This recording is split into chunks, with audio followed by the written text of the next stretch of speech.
Master artisan Lucchino is tying the string so tight the meat starts to sweat.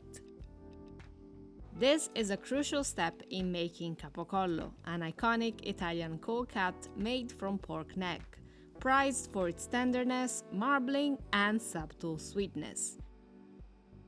Many regions make their own version of capocollo, known by names like coppa or capicola, but few are as distinctive as Capocollo di Martina Franca from Puglia, Italy.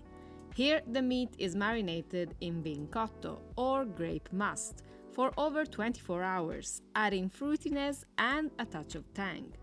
This city is at the heart of the Valle d'Itria or Itria Valley, which is a part of Puglia with a very rich landscape, but most importantly, a very rich agricultural tradition. Today we're going to see a very special type of capocollo, one made with a very rare breed of pigs, the black Apulian pigs. They almost went extinct, and now we can find them only at a handful of farms, and there are only 2 farmers that actually make some products out of their meat, which is incredibly flavorful and aromatic. So today we're going to meet with Francesco at Salumi Martina Franca, who's going to tell us more about this special breed of pigs and, of course, walk us through the production of capocollo. Capocollo starts here, with a cut of pork neck that is seasoned with coarse salt and ground pepper. Demonstrating this for us today is 73-year-old master artisan Luca, or Lucchino as everyone calls him. Each pig has 2 neck muscles, so you get 2 capocolli per animal. After seasoning, the capocollo spends its first 20 days in this room, where it is turned and massaged daily to distribute the spices evenly. Francesco is deeply passionate about the black Apulian pig and staying as true as possible to the ancient natural preservation methods. Io lo faccio dall'età di 13 anni questo mestiere. Ho avuto la possibilità di lavorare senza la chimica e di gestire questi prodotti, quindi avere quell'attenzione. E qual è l'attenzione che io devo avere? Il tatto, l'olfatto. Qui se tu sei allenato a toccare, a sentire come si sta evolvendo, sono tutte sensazioni molto empiriche. But he says its rarity and the slow curing process make it an expensive cold cut, one he unfortunately can't rely on to sustain his business. That's why he also produces cold cuts using meat from more conventional pink pigs. Today we're going to see both varieties. You can spot the difference early on in the curing process, once the meat begins to oxidize when exposed to air. Questo è col conservante e questo è senza. Vedete come cambia il colore della carne, come è rosso acceso qui e qui un rosso spento. Sul prodotto sale, pepe e vino, che durante la stagionatura poi migliora, quindi qui c'è il tempo, ad opera dei batteri, gli enzimi e le muffe. Il conservante invece è una sorta di forzatura della lavorazione, quindi ti va a bypassare anche eventuali problemi o difetti che il suino ha. This natural curing process also means much longer curing times, around 3 months for pink pigs and up to 1 year for the black pig, but it also comes with a higher risk of product loss. After 20 days, the capocollo is marinated in cotto for 24 hours.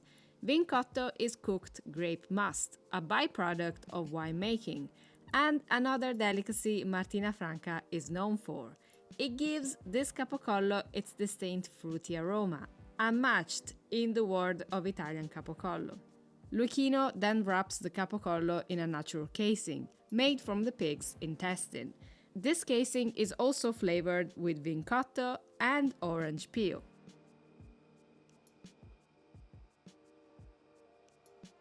Natural casings like this one help the meat develop deeper flavors as it cures.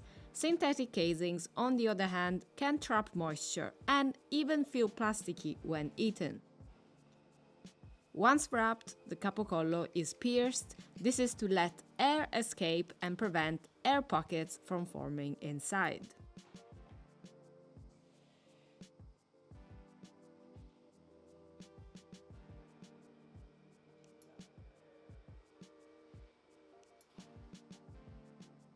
The last steps are to slide on a tight net or sock which helps protect the outer layer of the capocollo and forces excess liquid out during curing.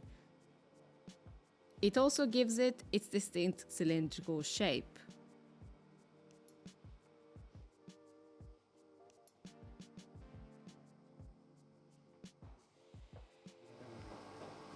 Eccolo qui. Grazie. It's now time to move to the curing rooms. This phase varies depending on the type of meat used. For more conventional pink pigs, capocollo is first hung in a warm room at 26 degrees Celsius for about a month. Francesco explains that this environment activates lactic acid bacteria, which feed on the natural sugars in the meat. The curing gradually shifts to cellar-like conditions. Once those conditions are reached, the capocollo is moved to a second, cooler room downstairs. This process is different for black pig capocollo. These cold cuts are never exposed to high temperatures. Instead, they start off in a cold room like this one. I conservanti reagiscono meglio a temperature alte, sì. Quindi qui non essendoci conservanti, qui c'è una graduale perdita di acqua libera solo per via fisica, quindi solo per freddo. At 2 months old, the suck is removed and the meat is smoked. The team uses almond shells and bark from Fragno, a type of oak native to the Balkans that also grows in Italy, only here in this part of Puglia. Fragno acorns are also a key part of the black pig's diet. Martina Franca possiede oltre 15.000 ettari. La ghianda di questo fragno è una delle ghiande più grandi che esiste. Sono ricche di acidi grassi insaturi e la scorza viene utilizzata per l'affumicatura. La mandorla dà perché dà un colore dorato. Smoking lasts between 12 and 24 hours. Smoking undeniably gives flavor but also locks the curing, sealing the flavors in the capocollo. Hi, I'm interrupting my own video to tell you that if this video has sparked some interest in you about Puglia and its beautiful fruit and landscape, you can actually explore the region with me in autumn 2025. Spots are limited, there are only 7 left, and you can take advantage of the early bird discount only until the 21st of April. But I'll tell you more in the link down below. You can find the itinerary and everything else. Back to Capocollo. While the conventional capocollo line stays in this temperature-controlled room, the black pig capocollo is moved to a different space. This cellar here with no temperature control. Senti che odore di naturalezza, sì, di cantina. Io pensavo, me li aspettavo da qualche parte lì. Ah. Quindi questa è ricavata naturalmente? Sì, nella pietra, sì. Questa era una cantina vinicola un tempo, qui fermentavano vini e oggi fermentano i salumi. This cellar is like a treasure vault for Francesco. It's where he also cures other cold cuts made from black pigs, such as culatelli and salami, as well as rarer items made from goat meat. There's also this lonely prosciutto that he's saving for a special occasion. Questo è di novembre 2023, anche perché quelle carni senza conservanti, se non passa un determinato periodo, puzzano anche, si stabilizzano da sole col tempo. Ecco, qui è il tempo che fa il salume, lì è la chimica che fa il salume. Sì, qui l'odore è più naturale. Sì.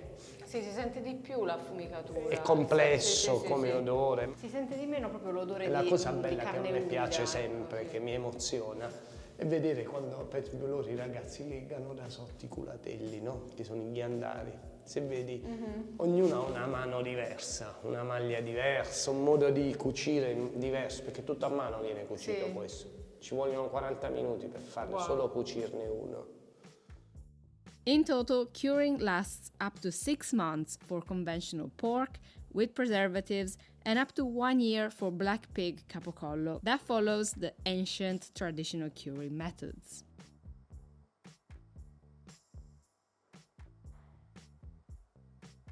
Questa è la linea del suino nero pugliese, che è la nostra razza autoctona allevata al pascolo, è lavorata solo con ingredienti naturali, quindi il sale, il pepe e il vincotto, che è la maniera per la quale la salumeria nasce. Sono carni curate col sale e quindi il sale diventa l'unico attore della conservazione di queste carni. Però non ci dobbiamo aspettare un sapore più salato, giusto? Nonostante ci sia E qui c'è la solamente il bravura sale. nell'orcino. Questo invece è un tagliere di un suino 100% italiano, allevato in maniera estensiva e lavorato con non solo le sostanze naturali come sale e pepe, ma anche con l'utilizzo di conservanti, tra cui nitriti, nitrati, antiossidanti o aromi naturali. Questo è il capocollo di Martina Franca classico, no? È buonissimo, è il classico capocollo. Bene. Sì, sì, sì. Ora, assaggiando la razza autoctona allevata al Mm. pascolo, troverete una complessità di sapori. Beh, già c'è comunque una differenza Chiaramente di già colore. portandolo Sì, sotto sì, al sì. naso, sentendo l'odore, quindi i suoi odori complessi, e una volta masticato con l'ossigenazione si ha una sorta di persistenza del sapore. Molto Questo più salume deciso. più passa il tempo Sì, sì, nella sì. bocca, più si asciuga la bocca e più escono Sì, fuori è vero, profumi è vero, e sì. sapori. Meno salato, ma Meno molto, sì, salato. molto più complesso, per assurdo, sì, sì, proprio perché ha questo sapore deciso. Non si sente tanto il salato. Nella salumeria, Sì, sì. quella semplice, i sapori sono complessi e permangono e fuoriescono anche dopo un po' di Sì. tempo. Poi ha questo retrogusto proprio di aromatizzato, cioè mi sento quasi Il in un vino, bosco. anche Sì, sì, sì. il bosco, perché Sì, sono sì. le muffe che in cantina È vero, naturalmente sì. si formano e Esatto, non sono proprio condizionate, muffe. l'abbiamo sentito già con l'olfatto nelle cantine. Ha quasi un senso di tostatura al salume, di tostato, Sì, di sì, nocciola, Sì. questo lo si ha grazie all'interazione dei batteri che disgregano le proteine fino a renderle sostanze volatili odorose. Questo aggiunto alla classica comunque dolcezza, aromaticità del capocollo che ha di per sé col vincotto, le spezie. Beh, chiaramente il vino C'è cotto è il qualcosa nostro di- starter sì. naturale. Effettivamente si nota, ma si vede anche dal grasso proprio come più Come qua è luminoso. untuoso e Sì, qua sì, è sì. fermo, è solido, è saturo, È lì è proprio- ricco di acidi grassi sì, sì, saturi, sì, lo sì. vedi l'untuosità. Thank you so much for watching. I truly appreciate you sticking around until the very, very end. If you enjoyed this episode, please don't forget to like and subscribe. You know the drill. I know many of you actually are watching the episodes and are not subscribing. Please do, it helps my channel a lot. And let me know if there are any other products from where you are from that you would like me to feature. I'll try to get there. I really hope I can cover every food on earth. That's my mission, and I hope with your help that I can make it happen. Thank you so much. I'll see you next time.